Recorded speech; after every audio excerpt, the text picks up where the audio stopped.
Hello and welcome to What the Huck. Let me introduce my co-host Henry, who sometimes says, "What the heck?" And this is my co-host Safie, who sometimes says something else.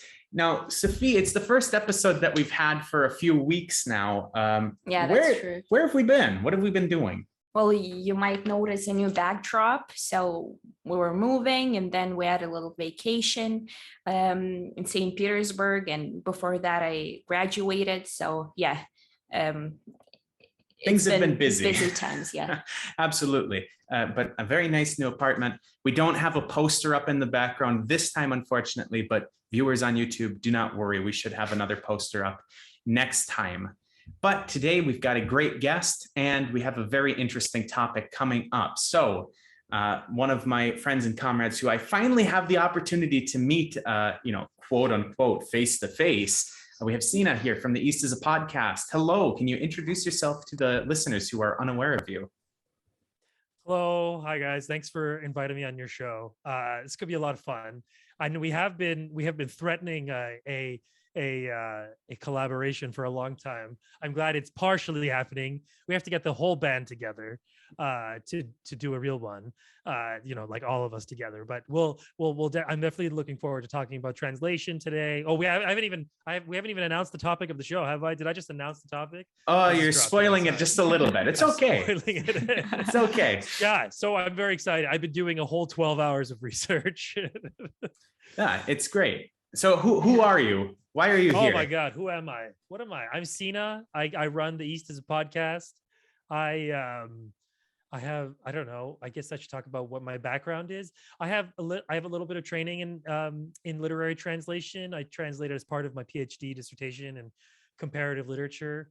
I'm mostly English person, and but like English novel and the history of kind of the British novel, so called.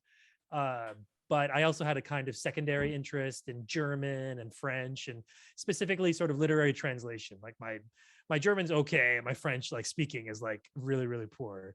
But I was really focused more on literary translation, and so it's going to be fun to talk. And I don't talk about this stuff a lot nowadays, so it's a blast from the academic past, so to speak, that I have to just go and get those deep files I had, because I spent a lot of time. I worked with this amazing literary translator. I had seminars. I was lucky enough. His name is Michael Henry Heim. He passed away, unfortunately. He was like a titan in the field. I was lucky enough to spend time with him, to learn from him. It was amazing. So I have a lot to say about literary translation. I'm looking forward to this episode. Yeah, absolutely. So as the listeners who have listened to our previous episodes will know, Safie is also a linguist and translates some stuff. She translates for me all the time because I'm a monolingual swine, as we've established in our Introduction to Bilingualism episode. So this is a really interesting topic for me, though, from less the literary perspective, because I'm not only a monolingual swine, but I'm an uncultured swine. I don't read much literature, but from the scholarly perspective, I have a lot of interest in translation, what is decided to be translation, and how that reinforces. Wow. Don't know if the listeners heard that, but there's like a tornado coming through our window all of a sudden. Made me jump. Anyway, how it reinforces dominant ideology within a society. This is something that I've been thinking about a lot, particularly lately. Safie, what did you think about when we raised this topic? Because Sina, as Sina said, we've been talking about having a get together for quite some time. He and I have been talking about a guerrilla history, East is a Podcast crossover, which will be happening. I will assure you that this is happening. But when I had been talking, one of the episodes that you had of the East is a Podcast, you mentioned something along these lines, that translation can reaffirm dominant ideology within a society. And the question of what is important enough to be translated, who decides what is important enough to be translated, is a very important question. So as soon as you brought it up on your episode, I was like, we should definitely talk about this. So I brought it up to you, and you were interested in it as well. So what did you think about it? Well, the first thought was pretty pretty bland because it was like, oh, that sounds interesting. But I think it was, I think I first learned about the topic when I walked in on you listening to one of your podcasts. Probably And Sinas. yeah, probably yours. I'm not very good with voices. Yeah, and I thought that would be really exciting, and it's very exciting to have you on because, well, I'm very interested in translation myself.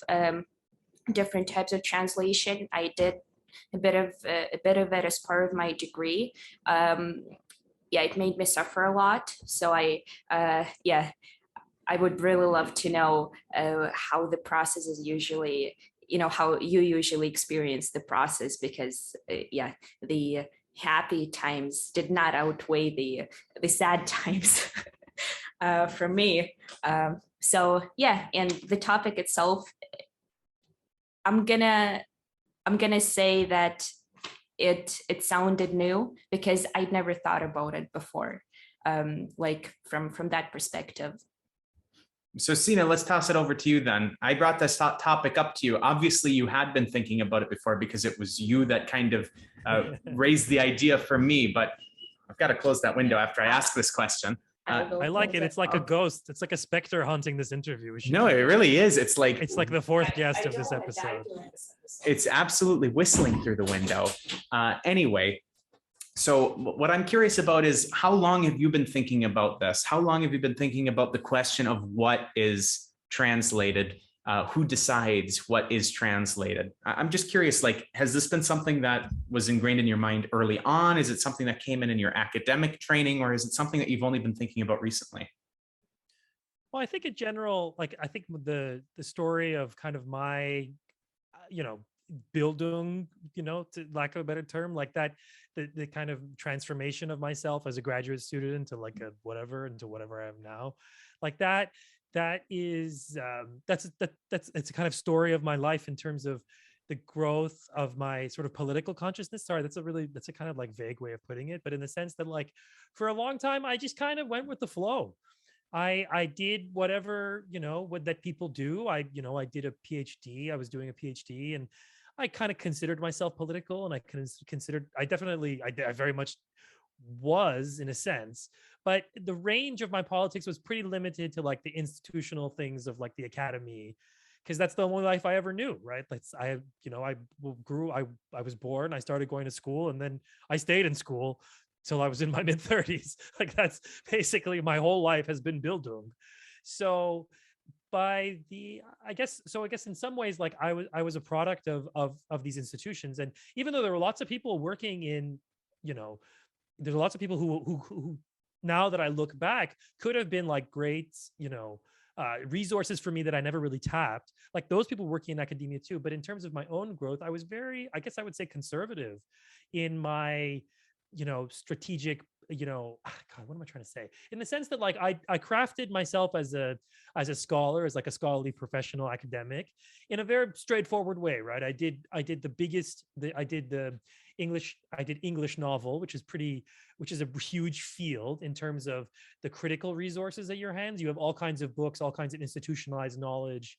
You have an immense library of archives that you can draw on and kind of create projects. There's all these funding. It's generally one of the biggest humanities departments. That's if you include history. A lot of times historians get to like peace out when it comes to being included in the humanities. I know that's like a thing, but I was in a complet program, so I did have the freedom to pursue other languages, and in fact, it was part of our education. And so I picked a language. I picked Arabic when I first came into grad school. I thought I was going to do Arabic, and I spent a summer in Damascus, and I really hated it. Like I was not. I don't know. There's a lot of different reasons, but and then from Damascus, I went to Berlin to do a Goethe Institute course, which is, like, looking back now, is the biggest waste of money of all time. And she works at the Goethe Institute. So. Oh God, so sorry. I also have worked for the Goethe Institute, so they're actually good people. The Goethe Institute, LA. I've been like a project assistant. It's fine. I've never been in any of their courses. they don't mind. They're never going to see this. Sorry, Goethe Institute people. You're all very good. But I was it was and Berlin, the life was much easier. It was much easier and much more capital F fun. And because I don't know, for a lot, or at least for me, maybe because I was just some self-sheltered Western kid, who just liked the convenience of being able to drink in a park and at any night, whatever, right? Like, I mean, you could probably do that in Damascus, but like, it's just a different kinds of life. And at a certain point, I switched away from Arabic and I said, I don't want to do an Arabic anymore, and I want to do German. German just appealed to me more.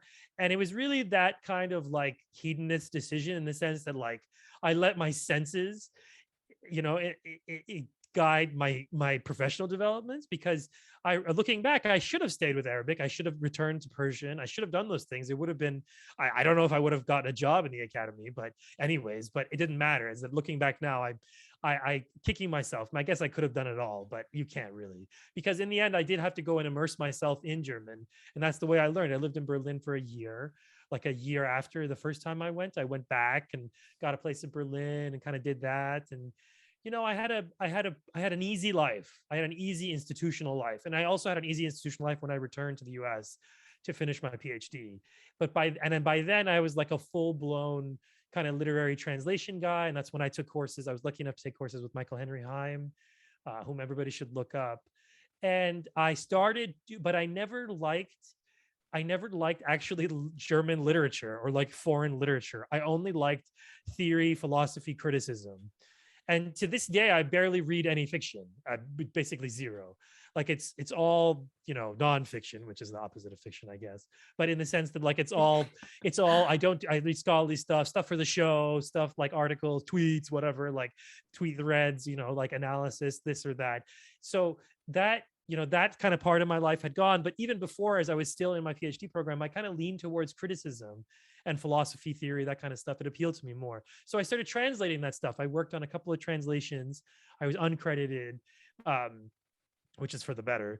But I found that German was the easiest to translate. I translated a bit of French. I find German is easier in the sense that for moving from German to English is that you're basically, you can keep a lot of a German sentence in English, not always, certainly not, we can't, in English, we can't bear the stress of like a complicated German sentence. We just, because of case inflection and a bunch of other reasons, but like English isn't as sturdy as German, to use a cheap stereotype, but it's true in the sense that you can build and build. I think this is true for Russian too.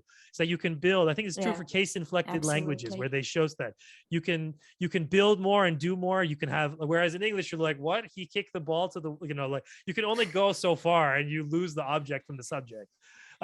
Or like, or whatever. I don't know. I didn't put it right. But in the sense that I definitely liked German. I liked how every sentence is kind of like, at least the stuff that I was reading, it could be a kind of puzzle that you piece together. And I even tried, it's very ambitious, and I didn't even last a day and a half. I even tried retranslating Theory of the Novel, because the Theory of the Novel by Lukács, Gergely Lukács, I tried to redo it because it is kind of old. It's kind of stilted, that translation. Like, so I tried that, but that was way out of my league. That was like major league, and I'm still a little leaguer. So that was generally my, and then, I kind of finished my PhD, and translation was still a part of my life, but it was mostly just around one author, which is W.G. Sebald. W.J. Sebald is a sort of German, kind of writer, academic. He's dead now. He's been dead over 20 years. But he was very influential in my personal thinking too, and his German actually taught me German, in the sense that when I went back to Germany, I like enrolled in a couple. This time I didn't enroll in Goethe Institute classes. I knew better.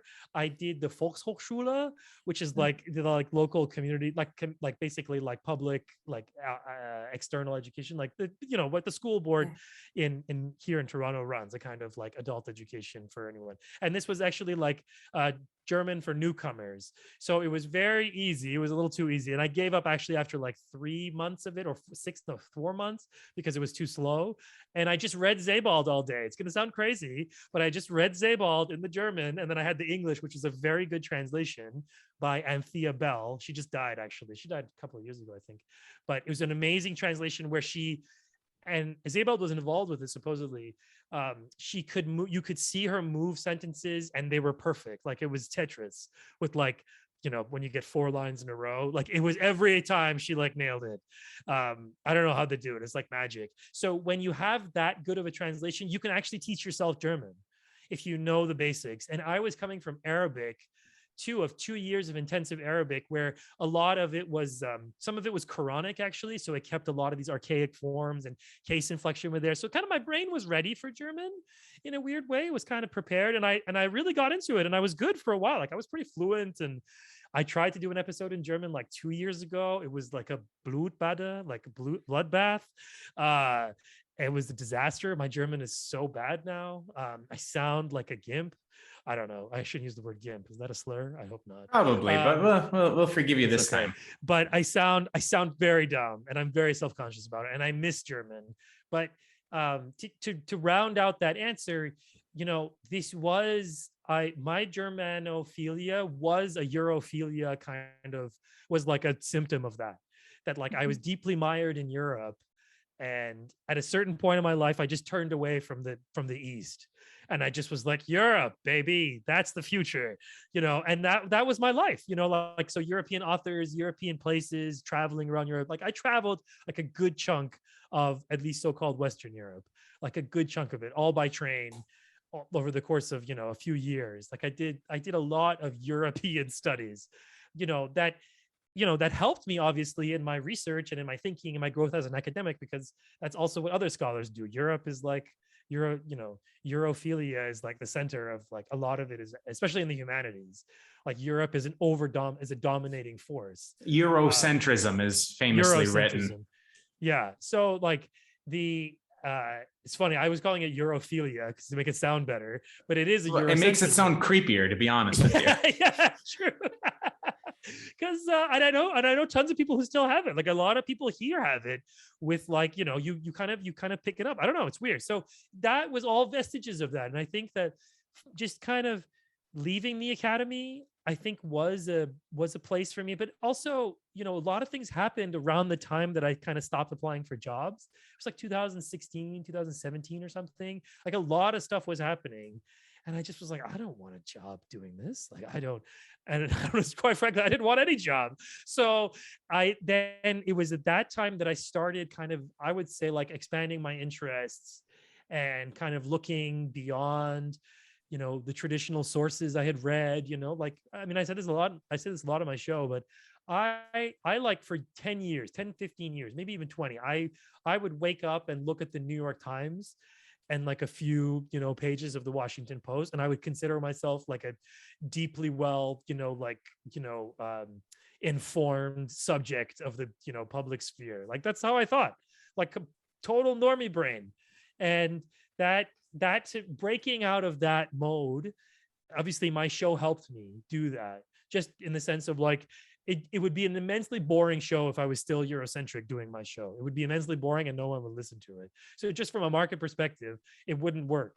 But it was also a more of like, a lot of things were happening. There was like this intense sort of, you know, the proxy war in Iran, for instance, under Trump intensified massively. Obviously it did so under, you know, Obama too, but in different ways via Syria. But all these things were happening as I was doing my Bildung. Like 2010s were a pretty radical time. And I think they radicalized a lot of people in the wrong direction. And a lot of people became like worse liberals. And I think we're kind of living in that moment. So generally, I would say that that's kind of been my trajectory towards and away from literary translation, because I don't translate any. I mean, I have translated from Persian, but that was kind of a one-off. And it was very painful. It was very, very painful. That was a deeply painful endeavor. It was an introduction to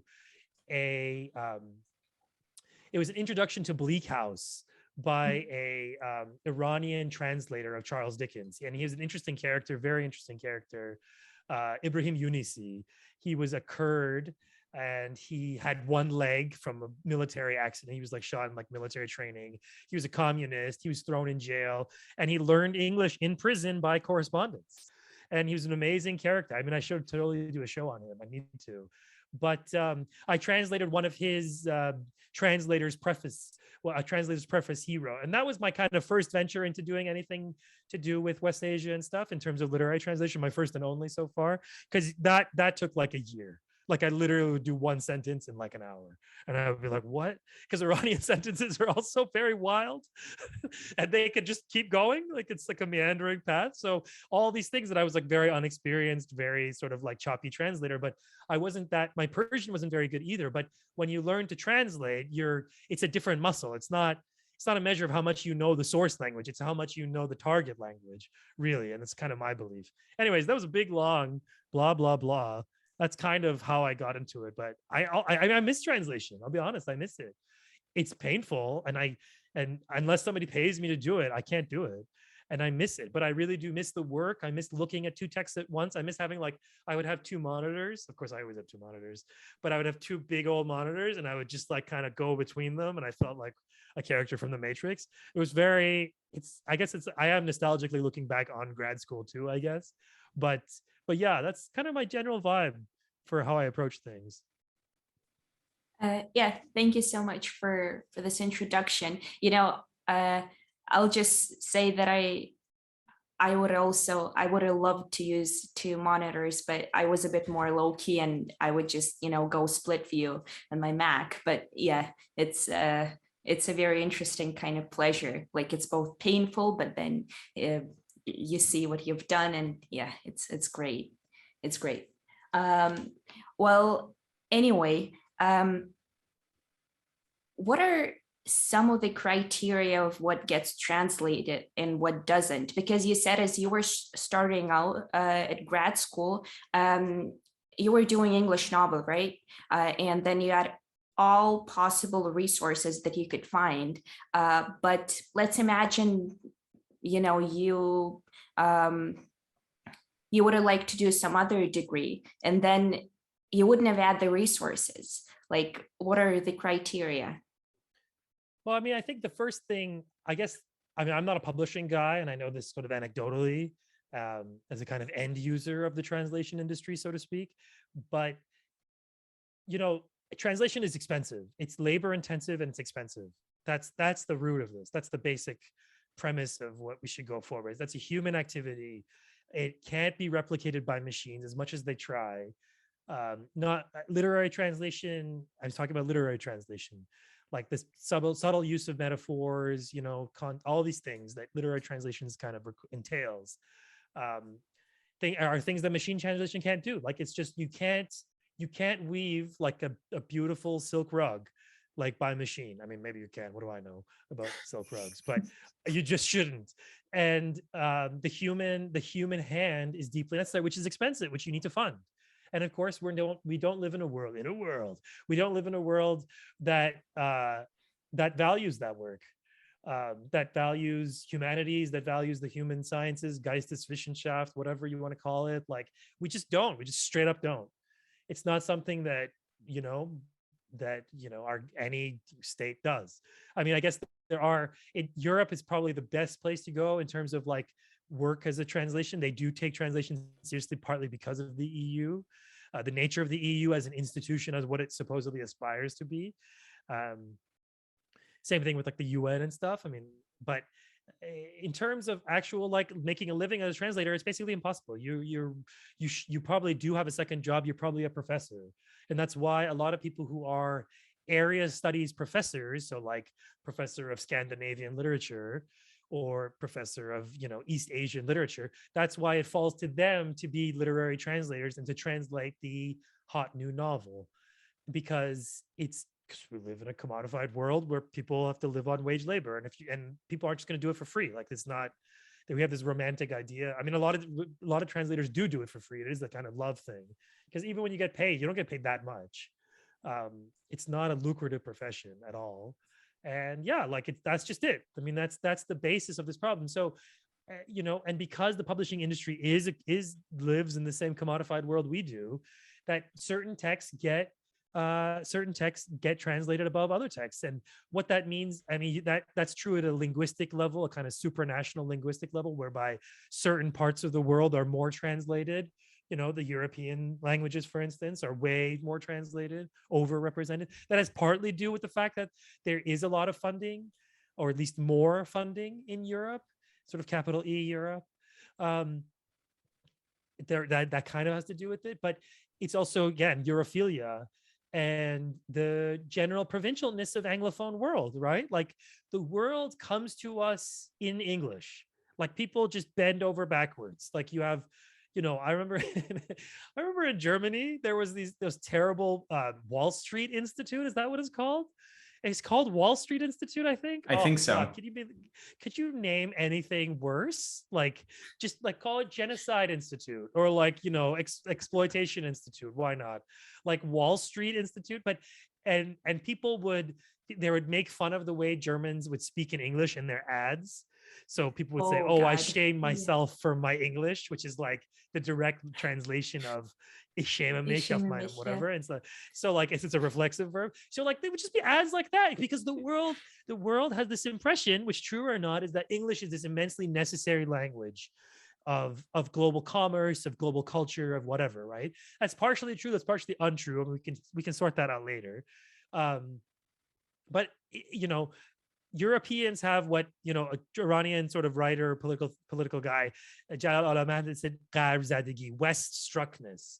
And I feel that especially the parts of Europe that I lived in were the parts that were conquered by the US, after World War II, that are literally occupied to this day by US soldiers. So of course, like the Anglosphere is going to be dominant. And like you're going to have stores, say in like West Berlin, that are like America stores where they sell like Sara Lee cakes and like stuff like that. And it's mostly for soldiers who are like missing home and stuff, and like God knows CIA people. But this is the English world we live in.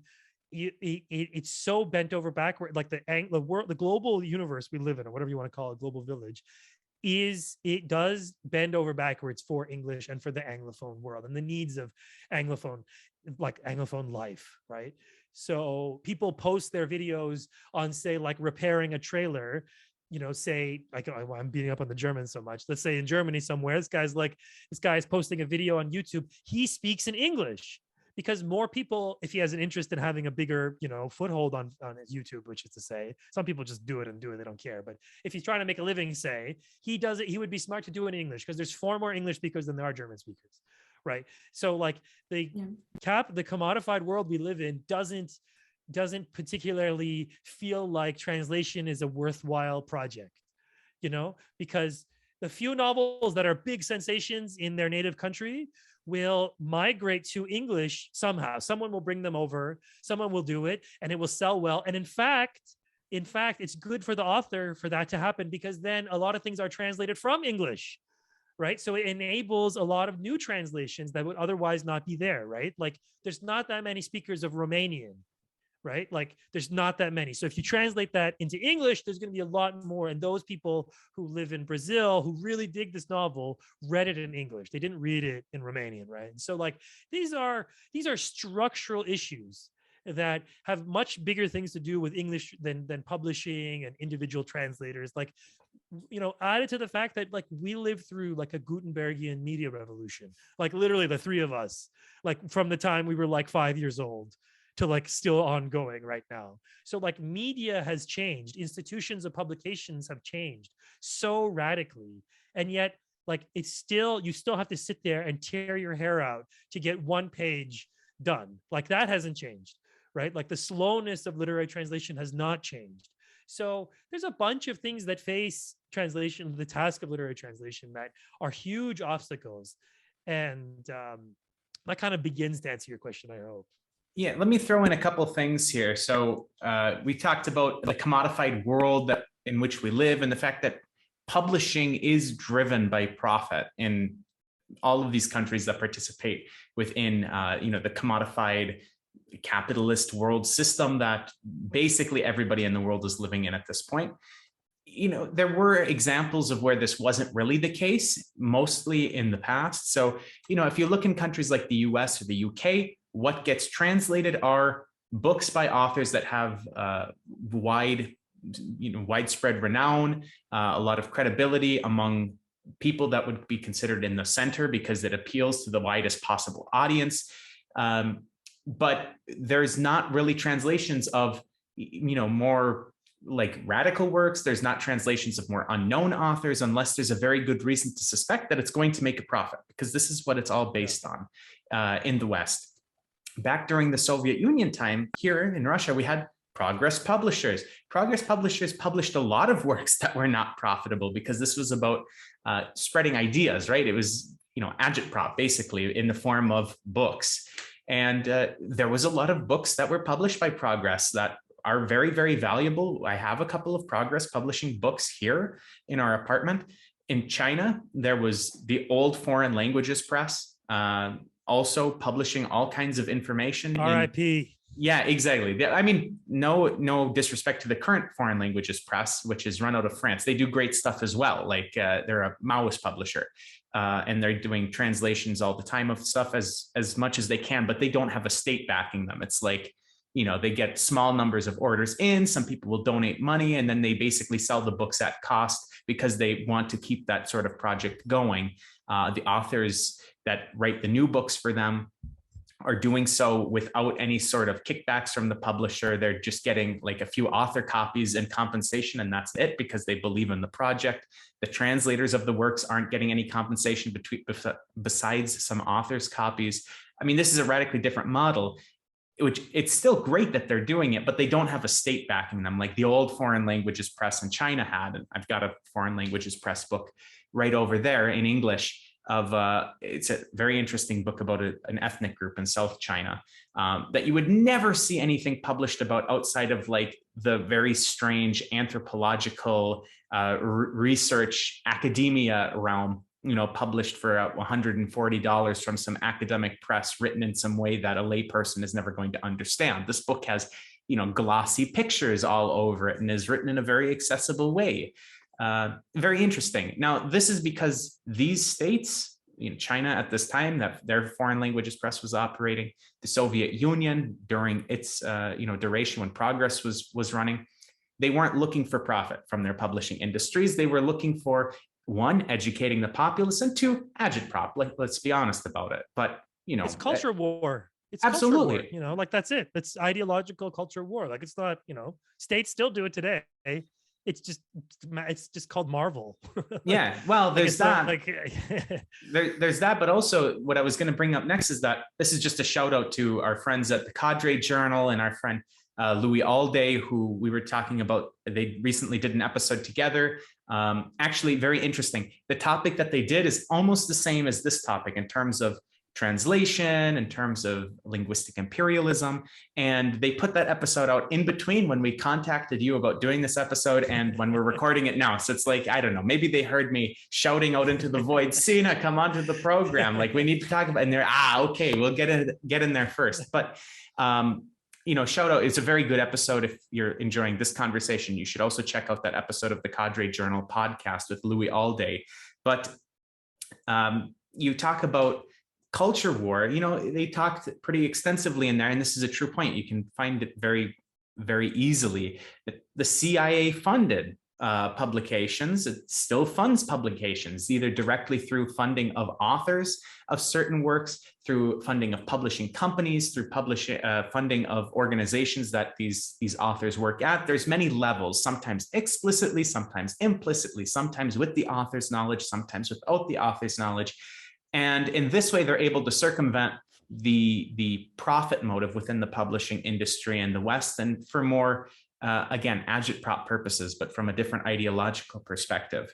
And then the last thing that I wanted to mention, which is something else that we had briefly talked about before we hit record, is that there's two books which I just got this morning that I haven't had a chance to look at yet: Linguistic Imperialism and Linguistic Imperialism Continued. And this is related to English's dominance in many spheres of life, but especially in publishing, in even countries that have a non-English speaking population, non-native English speaking population. Because when we lived in Germany, for example, we found English speaking books or English language books all over the place. Yeah, a lot of Germans know English, but it's not their native language. So why are there these books in English other than for people like me that are living there and don't know German? It's an interesting question. Anything you want to throw in there? well, same in major Russian cities, you would also find a lot of books in English, and well, sure, they're obscenely expensive usually, but they're still there. Well, when she says obscenely expensive, she's For comparing Russian. it to Russian books, which Yeah. are like, $2 to $3 for a normal, Yeah. like And like soft cover book. $10 And for a book in If English. only. yeah, it's $10 for a new English language book. It's a fortune. But you say that that's in the major cities. Here where we are, we have the opposite. There's no English language books, but there's books in Tatar everywhere, which is the national language of this republic. So you can find obviously everything in Russian, but you also find a lot of books in Tatar, which I find quite interesting. Yeah, but a lot of the times there would be things in like dubbed in 3 languages, Russian, Tatar, and English, and sometimes even German, because I think Kazan hosted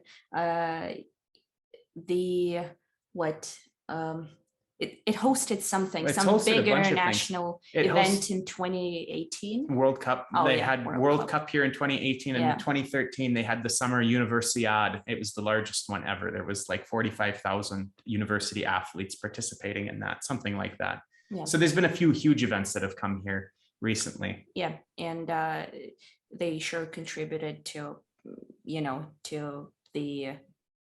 to English spreading out even more, even though Kazan is a bit farther away from Moscow and St. Petersburg, and well, it's considered the 3rd most important city here.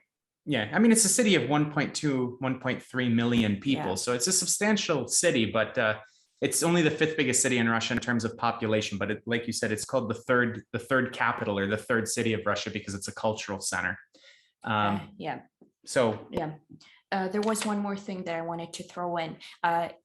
When you were answering my question about what gets to be translated and who gets to decide what will be translated, it kind of broke some of my ideas, because I've believed my whole life that good things get to be translated. Period. That's it. But just like, you don't usually think about how a word gets into a dictionary. It's there, and well, obviously someone decided that it will get there at some point, but again, there's people behind both processes, and I just never bothered, I guess, to draw this analogy. But now that I'm thinking about it, well, since Henry doesn't really speak Russian, I'm always getting to decide what I will translate for him. She has an unlimited power. I was just about to say, she has an undue amount of power in this relationship. Well, I mean, like there is this thing that one of the things that we were talking about in terms of like the 3% problem, right? Mm-hmm. Is that you have this provincialism of Anglophone culture, right? Like we just don't read other languages, let alone read them in English. It's just not like related to the previous point about the general unimportance of humanities education, is that it's not, multilingualism is not valued. It's not, I mean, there are pretenses of it. Interestingly enough, in Canada, which is this settler colonial project that has like 2 sides to it, 2 nationalities to it, supposedly, like an English side and a French side, that they do, at the federal level, they do have this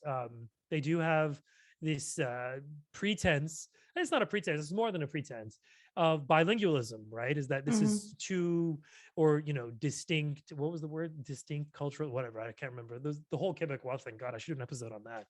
But it doesn't mean that it's not like Russia, though, in the sense that Russia is a multilingual country, right? It's a country of multiple identities, ethnicities, people speaking different languages who simultaneously consider themselves Russian, right? And so like Russian nationality is fictional in a sense, but it has a linguistic backing to it as well. Like it's not just like United Statesian, right? It's not, which is English is what pulls together the country. But of course, like there are like the US is a multilingual country too, but not in any official way.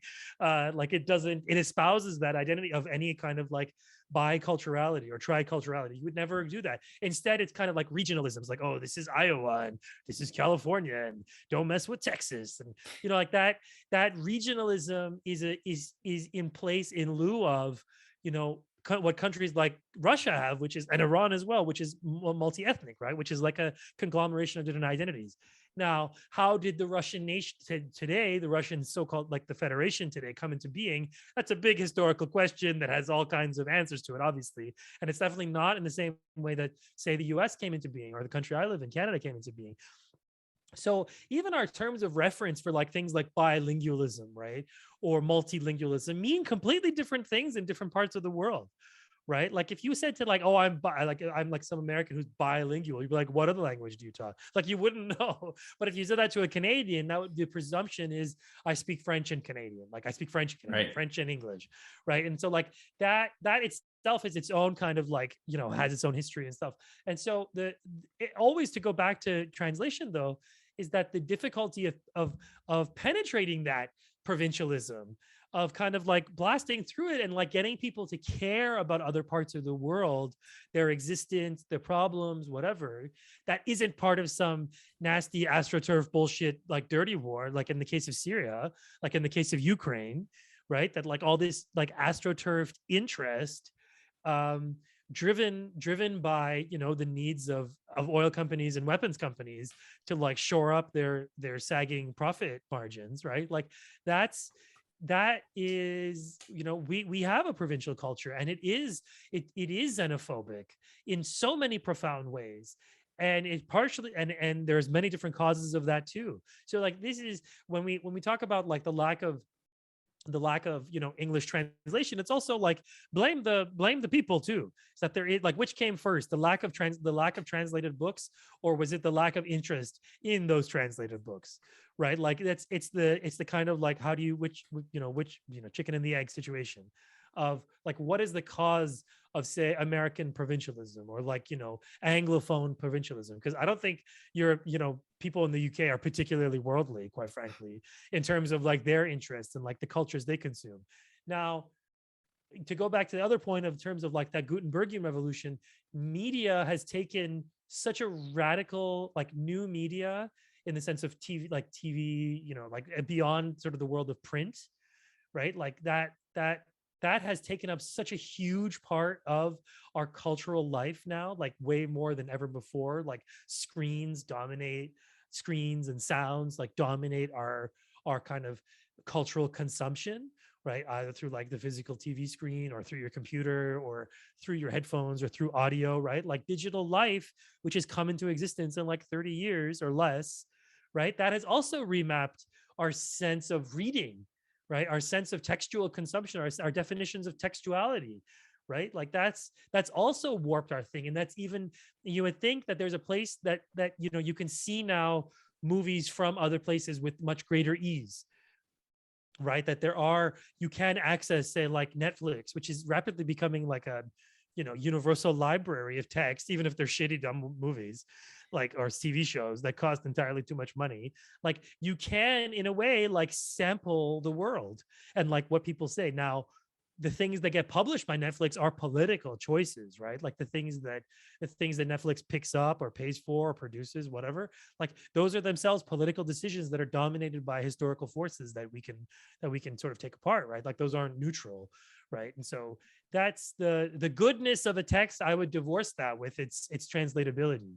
And that's beyond the question of translatability, which is something that like linguists and translation people always talk about, like the inherent untranslatability of a text, what gets lost in translation, blah, blah, blah. We haven't even scratched the surface of that stuff, which I kind of am bored of talking about, but don't tell anyone. We won't. So I'm gonna shift a little bit to what I'm a little bit more familiar with, which is ideology and hegemony. And of course, we can go back to literary stuff because that's what Safie is more familiar with. So I guess we're just going to bounce back and forth between my stuff and her stuff. And, you have to just handle us from both sides. But with regards to ideology, when you mentioned who's to determine the goodness of a text, I think that there's also an ideological component to goodness, especially if we're looking outside of the literary world. I mean, of course, there are literary components to this. I talked with one of my best friends who's a translator, and I asked for their permission to use their name in this episode, but they haven't gotten back to me yet, so they will remain anonymous right now. But they're a Russian translator, and they had talked about children's literature, for example, from the Soviet Union that remains untranslated into English. What's to determine whether it's good or not? According to my friend, I mean, it's all great, and it teaches some very important lessons that perhaps don't get as much attention within American children's literature books. Things like being strong, being caring, making wonderful friends. These are, of course, things that are talked about in American children's books, and I'm not denying that, but this is, I guess, really a core tenet of trying to make these people be good citizens to, the Soviet Union then when they grew up. But these are not translated, perhaps for ideological purposes. Like, again, we're looking at Soviet literature here.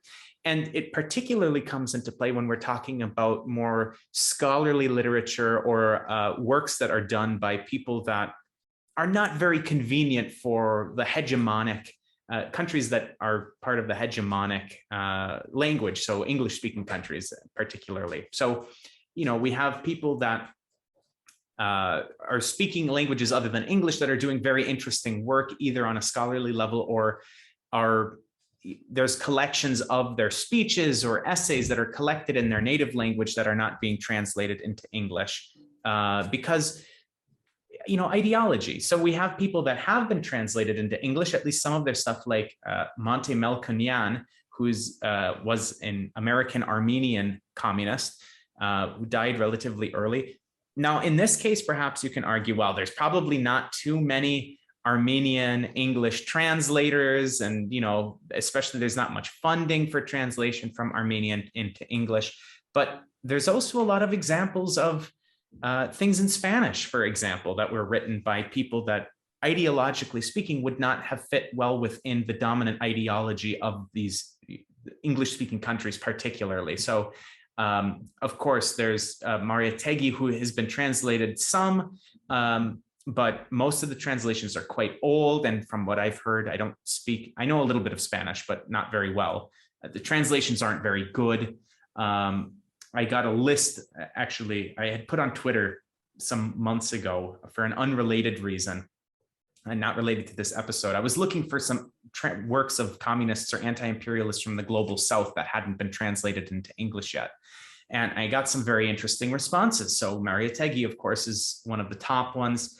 There's some more Latin American authors, Jose Arico, Pilar Caballero, Alvaro Garcia Linera, Pablo Gonzalez Casanova, Raul Zavaleta Mercado, Bolivar Echevarria. These are all people that either have no English translations of their work or very few English translations of their work, but are considered very important within these ideological movements in the global south, in their countries. And Spanish is not a language that there's a lack of translators for. I mean, there's so many Spanish to English translators, and there's translations that happen from Spanish into English all the time.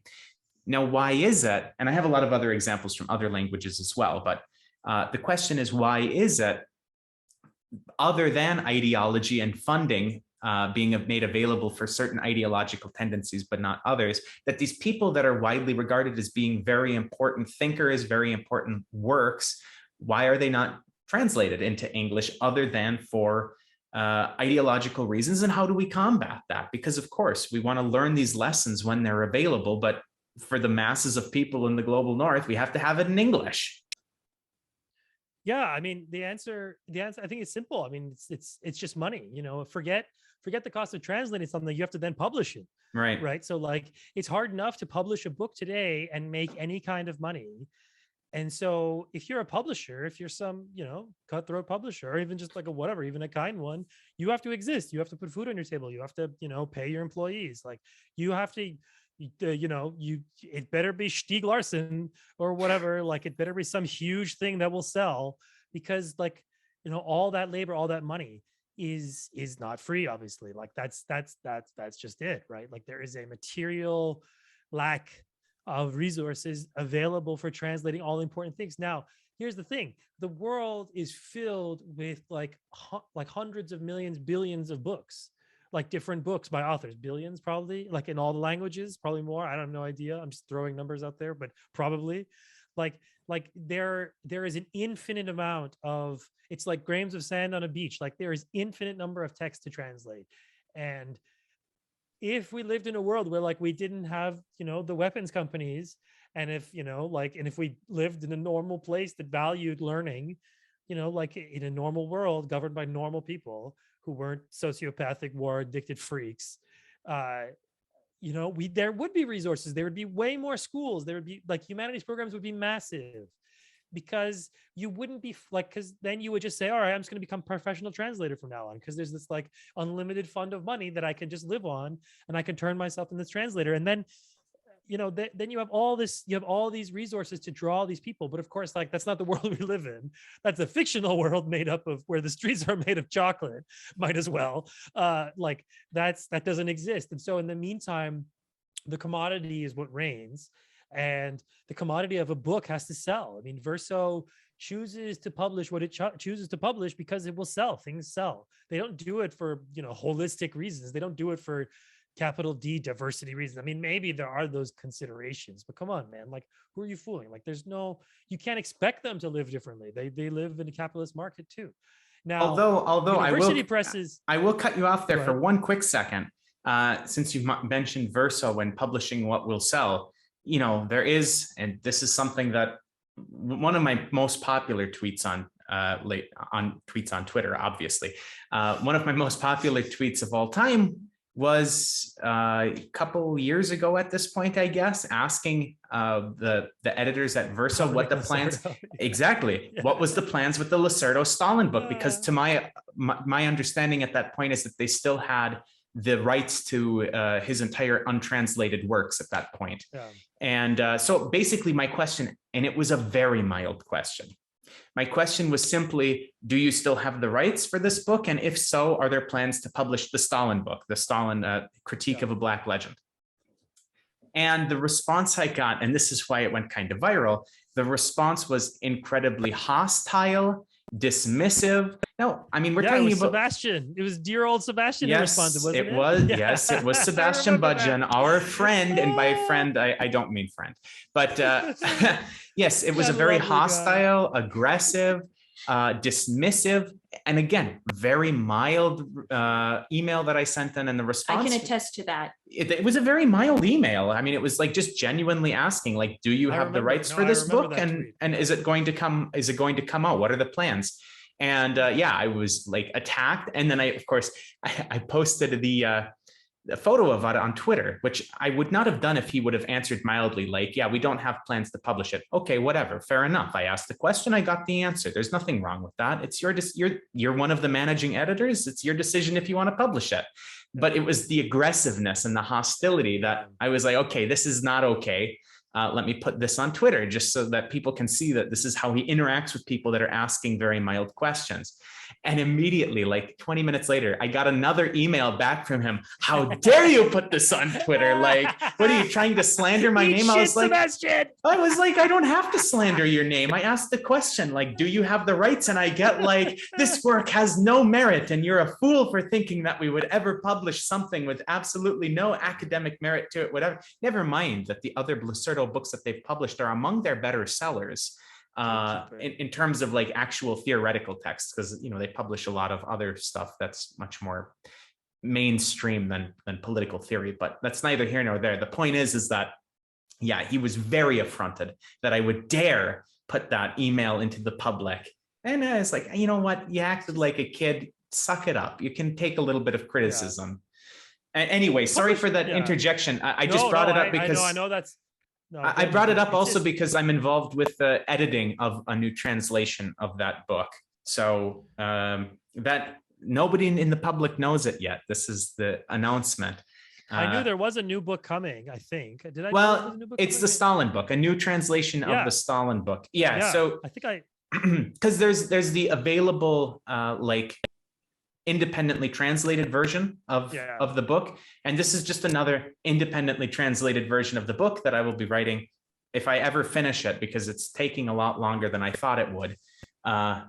Which I don't know why I didn't think it would, but once I finish that and write the new introduction for the book, that'll be coming out, fingers crossed, from a publisher within, well, hopefully soon. But anyway, feel free to carry on. I just wanted to bring that up since you mentioned Verso and profits. But that book would have been super profitable for them. But again, ideological reasons are why it's not coming out. I mean, the position of publisher is hard in this day, because what you're doing is you're deciding what of your resources, how much of your resources are you going to use to dedicate, which text are you going to dedicate your fixed amount of resources to then investing and bringing out to a larger English speaking audience, right? And so Verso has a brand, and every publisher has a brand, and they have to do that work in order to, they have to pay a lot of money and do a bunch of different stuff to stamp their brand on it. And so it's an impossible thing, especially when a ton of those people don't buy them, they download them anyways, they get them for free.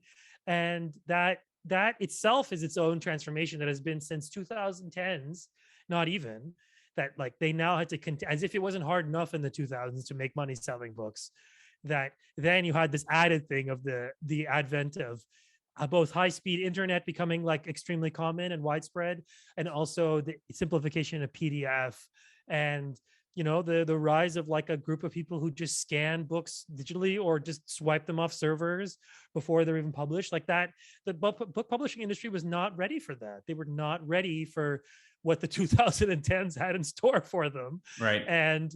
And that's just it. We live in that kind of aftermath of any book is available online, any book, any rare ass, the thing that your library would have had to send away to Harvard for, it's right there. It's I could get it fast. I could get it as I'm walking to the subway, on my phone. Right. And so that itself is this massive structural change in basically the laws of gravity, the economic laws of gravity, when you can just get something for free. I mean, yeah, sure, it hurts their profit lines. It hurts the people that work for the publishers. Absolutely.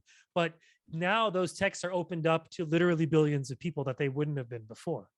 Right. And so if you're an academic, I would think that most academics embrace the fact that their book from whatever university press is scanned by someone either in Russia sometimes or in China, or it's taken off a server somewhere. They've introduced your book to a lot of new readers that otherwise wouldn't have gotten them. That is a weird contradiction of that. The publishers, in a sense, a published book has far more reach now than it ever did before, just in terms of its availability, of its accessibility. But at the same time, it's never been harder to get one published. Yeah. True. In a sense, because of just there's fewer publishers. They're all owned by fucking Springer. They're it's there's 6 of them left. It's just the laws of the Gutenbergian laws of media transformation have come into direct conflict with the laws of capitalist accumulation. And we benefit from that contradiction, right? We benefit from that confrontation because we just now get this massive archive of texts just sitting on my phone, sitting on my storage drive. I'm going to send it. You have that book you just sent? I'll just send it over. So that itself is, I don't think we've come to terms with it in terms of that historical nature. I don't think we will for decades, just in terms of what has happened. And then that's not even to include the rise of whole new formats of reading and writing, which is YouTube, right? Which is the video essay or the podcast before it, right? Those things have transformed textuality, as I said earlier. And again, I don't think we've come to terms with it. I don't think we can. Maybe our children's children will do it. We'll write theses on what happened in the 2000s from 2000. Cause I don't know where I grew up in in the West, I grew up in North America, obviously in the West in Toronto. And we had these massive bookstores when I was a kid in the late 90s. We had these massive gargantuan sort of mall sized bookstores that were just shrines to publishers, and they were just making bank. But all that disappeared in 4 years. It disappeared by the mid 2000s or the mid 2000, by 2010, that whole thing was done. It was cooked. It didn't even last a decade. So that's an interesting thing too, that I think that so many things have happened, have compounded, and yet, and then there's still this fledgling issue of like what to do with the 3% problem, right? Like, why can't we just get more translated for English audiences? I mean, that's putting aside of like, why can't more people study foreign languages? And there is an answer to that, obviously, which is because universities keep shutting them down. They keep shutting down classes because it's not profitable, right? It's not sexy to them. And that's just the reality. So there's a bunch of things I think coinciding in this moment that kind of, the ground zero, we're standing in it. Last question, go ahead. Yeah. So I've been an avid fiction reader since I think I learned how to read. And it wasn't until a couple of years ago that I picked up nonfiction books as well. Yeah, I'm constantly in a very hostile nonfiction environment. And listeners that are only listening to the podcast version, she was staring right at the side of my face when she said a very hostile nonfiction environment. I will let you know. YouTube listeners, you can see that. Yeah. And so it got me thinking, where is this 3% problem more perceptible, in the realm of fiction or in the realm of nonfiction? I think it's actually 2% in literary translation. I think it's actually worse in literary translation. I think partly because I think a lot of what gets translated are a lot of technical stuff that might sell, textbooks, scholarly books that have a kind of preordained audience, I imagine. I don't know. It's been years since I've read this stuff, guys. I'm stretching my brain here. So, but my first guess, that's my first guess, that like the fiction nonfiction dilemma is itself complicating this too, because also fictional things like are I mean, I wouldn't say harder to translate. I think all translation is difficult, but the nature of like, I think metaphor, the amount of metaphor and like those things are time consuming. Like translating metaphors is time consuming. And whereas, like things that are written in more literal fashions, they don't have this problem. Now, things that are written, obviously a lot of different things are written with metaphors. Fiction is the only place where metaphors, lots of people use metaphors when they're writing nonfiction, no doubt. But I think that like the what's the word, like the idiom of the English novel is very innate in people. I think that we're like, so for instance, like in our own Anglophone world, in the sense that like we've had this image of what fiction should sound like ingrained into our heads for centuries now, which is a very English idea, which is a very sort of like English novel. Like, again, the hegemony of English as a global language overlaps with the ideas we have about formats. So like a contemporary Russian novel is going to feel different, I imagine. It's going to feel different than a contemporary English novel. Now, that's normal. That's nothing to do with format. That's just life. I mean, different novels feel different ways in the same language too. However, when it comes to translation, though, you have to be astute enough to bring that feeling over, to translate those feelings. And I think that it's just immensely, immensely difficult. And it's hard to peg which one's going to be big. And like who knew that, like, I guess Stieg Larsson was big. Was it Denmark or something? He's big in Denmark. I think Sweden? I was going to guess either Norway or Denmark, but I'm not sure. Oh God. Sorry. Who knows? Who cares? Sorry. I'm going to pretend to be sorry. But like that, like maybe it was Big Four, or like, why did Dan Brown get so huge? Like these things make no sense. Like, I think at a certain point, a commodity just takes off and it like becomes a thing. Like, and then it like, and in the becoming of a thing is like kind of itself political too. So like, you remember the book that everybody's reading in like 2000 and like the early 2000s, which was Reading to Lolita in Tehran. Like that terrible, like just hogwash nonsense bullshit, like grocery store BS, like that was translated into like roughly 3 trillion languages. Like that was a global phenomenon. It makes no sense that it shouldn't have, but here we are, folks. Like, this is the weird things happen. But there's another thing that I want to say that like I should finish with is that like things that become popular, it doesn't make sense in any realm. Like, why did Matrix become popular? Like, why did anything? There are reasons and we can speculate, but a lot of it I think sometimes is just random. But that randomness I don't think can be theorized a lot. I think it's just that, okay, you could pick up on book X that's popular and then translate it into English, and then it'll spread into other languages, and and just kind of do that. And I think that's what publishers look for. And there's only a few books that do that every year, right? Like that's the thing. Like in any language, it's hard to be a writer and be popular. Like it's hard to be popular in anything. It's hard to be a popular podcaster. Like like I have a mid-sized show and I've been going at it for 4 years, grinding it out. Like it's not, and that's hard. Like there's literally a million other podcasters, like more just in English. Right. And so like to be huge is really quite rare. And like the metaphor of star really like applies in these cases, that when something stands out, it really is a star because you can see it. And whereas the other things you can't see, like the millions of other things, like you just can't see them, right? They're invisible to you because they only exist for a smaller local set of people. So that's another thing that's in the background of all this, is that it's just hard to publish a book that many people will read. That like the idea of like mass texts is really ingrained in us. But I think that's also because I think two things.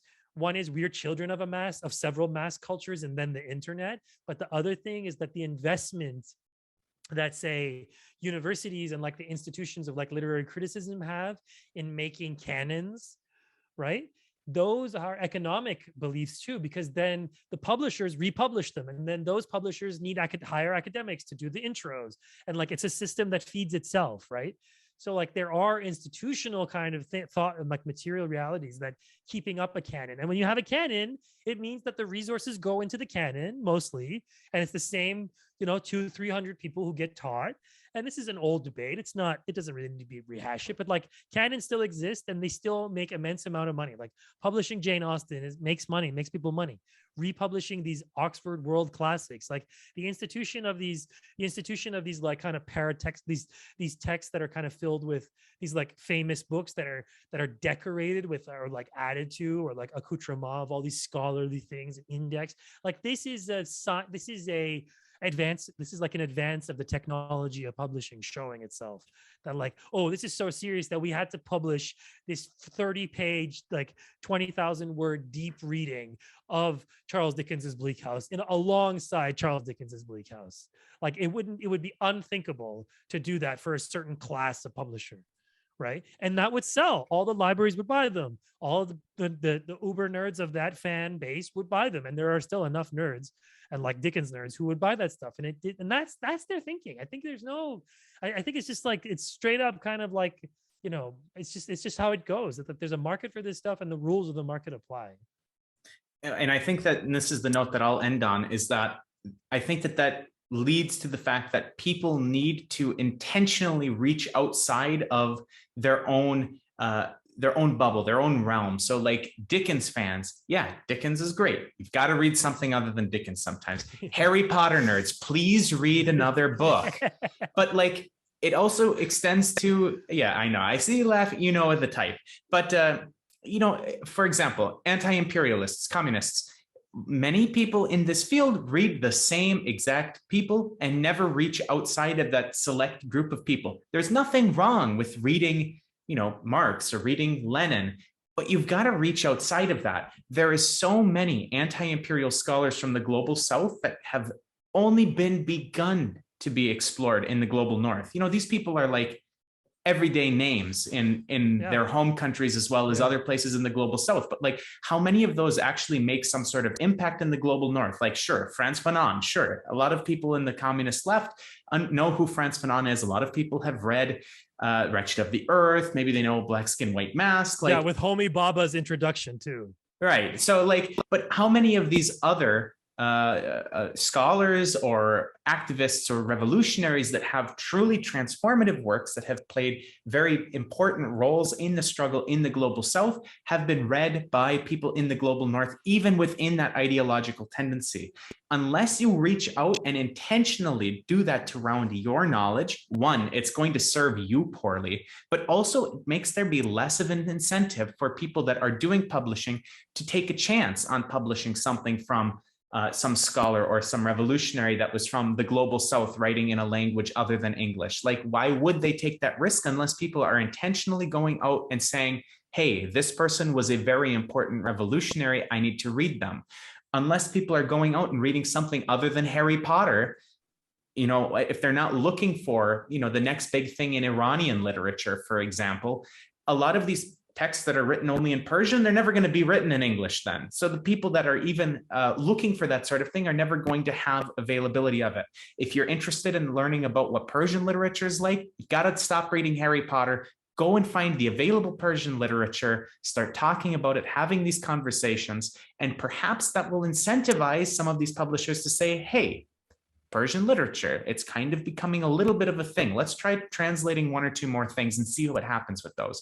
I think that unless we do that and really make an intentional effort to do so, and this is something that I'm doing, I'm really trying to get out and find more of these either very little translated or untranslated global South writers, particularly because they are really underserved in the global North. Unless you make that intentional effort, it's just not going to happen. We have so many books available to us. We have so many texts available to us. Unless you do it intentionally, it's never going to happen. Any last words? Yeah, lead us elsewhere from, offending all the Harry Potter fans in our... That's okay. It's okay. Yeah. I wonder how many there is in, among those 60 people that care to watch. Well, anyway, I have something that is only vaguely related to where we are now in our discussion. It's something about Lolita. Yeah, the thing is, he wrote the novel in English originally, right? And then he tried to translate it into Russian because he was, he was a descendant of a very noble family. He spoke 100,000 languages and all that. And Nabokov was a Russian, by the way, for listeners that are completely unaware of this history. He was a Russian that wrote it in English originally. Yeah, he was. And then at some point he just emigrated. And he kind of failed. I'm going to go out on a limb and say that because I know that a lot of people have read Lolita in the translation that's still available and liked it. But I've tried reading it, really my very feeble attempts have failed as well.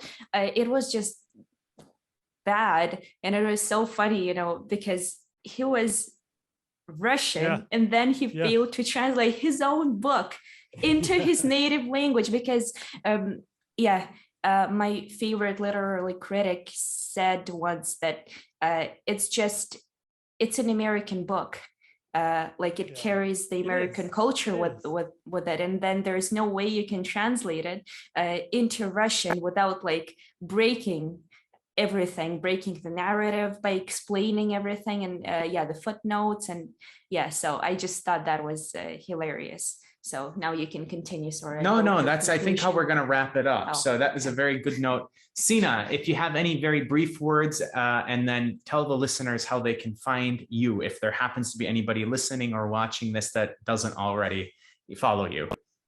Yeah, no, I'm on. You should subscribe to my show. East is a podcast. I'm on all the different apps. I'm not on YouTube. I don't have a video guy. I should be, but I don't care. It's hard. Believe me, it's hard. My editing for this show. Whole dimension. Oh my very limited editing of this show adds so much more than what we do for Guerrilla History. It's crazy. Yeah, I agree. Video is a whole new game, but I'm still a Neanderthal stuck on audio. So check out my show. And thanks very much for this great conversation. I haven't talked about this stuff in ages. It's great. It's great to return to this stuff. I'm gonna go check out that Philipson book, the linguistic imperialism. That's it. Thanks for having me on. And you guys I'm looking forward to our collaboration.